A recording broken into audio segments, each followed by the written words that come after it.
কৃষিপ্রেমী ভাই ও বোনেরা, আসসালামু আলাইকুম। আমরা আজকে চলে এসেছি আমাদের সেই কাঙ্ক্ষিত আমাদের যে কৃষি উদ্যোক্তা রমজান ভাইয়ের প্রজেক্টে। আমরা এই মুহূর্তে আছি হলো এগ্রিকুলার লিমিটেডের চাঁদা প্লাস শশা জমিতে, যে জমিটা মাটি দিয়ে সম্পূর্ণ চাষ করা হয়েছে। আমরা আজকে তারই রেজাল্ট আপনাদের সামনে তুলে ধরবো। দেখেন একটু যদি দেখতেন রমজান ভাই। জি ভাই, এটা আপনি প্রথম করবেন। জি ভাই, ফলন তো দেখা যাচ্ছে প্রচুর। জি ভাই, ফলন আলহামদুলিল্লাহ অনেক ভালো। আচ্ছা, আমরা তো অনেক সময় একটু দ্বিধাদ্বন্দ্বে থাকি যে মাথায় তো ভালো হয়, মাটিতে কেমন হয়?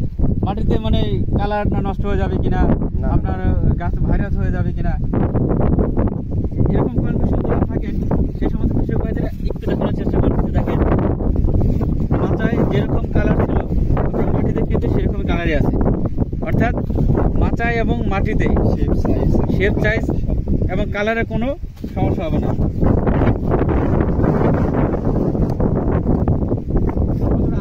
আজ থেকে এটা প্রথম যদি তোলা হয় তাহলে তো মনে হয় 30-32 দিন আগে এটা হলো চাষ করা। তাহলে তো আপনার এই যে মাঝখানে যে বৈরী আবহাওয়া গেল, অতিরিক্ত টেম্পারেচার ছিল, সেক্ষেত্রে তো মনে হয় যে এই গাছ সেটা সার্ভাইভাল করে আসছে না, গাছের উপর কোনো প্রভাব পড়ে নাই।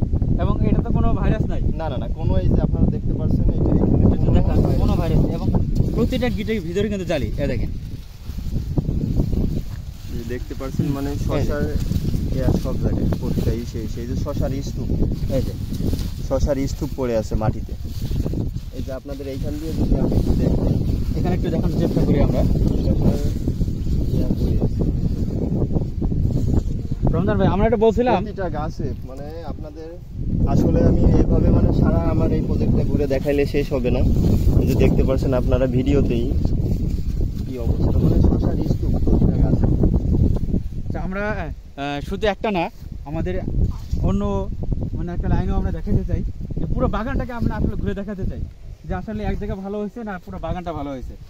দেখেন অনুরূপভাবে যেখানে যদি আমরা দেখাই, এই যে এইখান দিয়েও সেম অবস্থা। যে এইভাবে গেলে মানে প্রতিটা সব জায়গায় আপনারা দেখতে পারবেন প্রতি গিটে গিটে শশা, প্রতি গিটে গিটে শশা। রমজান ভাই, আপনার কি মনে হয় যে এগ্রিকুলার লিমিটেডের এই চাঁদা প্লাস শশা অতিরিক্ত বৃষ্টি এবং খরা সহনশীল একটা জাত? এ ব্যাপারে আপনি কি বলবেন? এটা আমি বলবো যে এই যে আপনাদের হিট টেম্পারেচার গেল কিছুদিন আগে, আরো 15 থেকে 20 দিন আগে যে 42 ডিগ্রি সেলসিয়াস তাপমাত্রা গেল, তার ভিতর দিয়ে গাছের অবস্থা যেহেতু গাছ টিকে আছে, তার মানে আমি বলবো যে এটা রোদ এবং বৃষ্টি সহনশীল সেরা একটা জাত চাঁদা প্লাস। আরেকটু যদি আমরা একটু দেখাই, দেখেন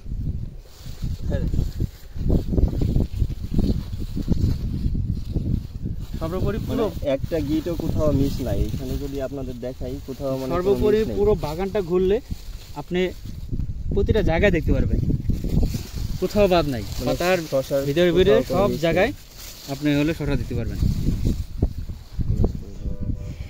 তো ঠিক আছে, ধন্যবাদ রমজান ভাই, আপনার কৃষিকাজ শুভময় হোক। আপনাদেরও ধন্যবাদ আমাকে এত সুন্দর একটা জাত উপহার দেওয়ার জন্য। জি, আসসালামু আলাইকুম। ওয়ালাইকুম আসসালাম।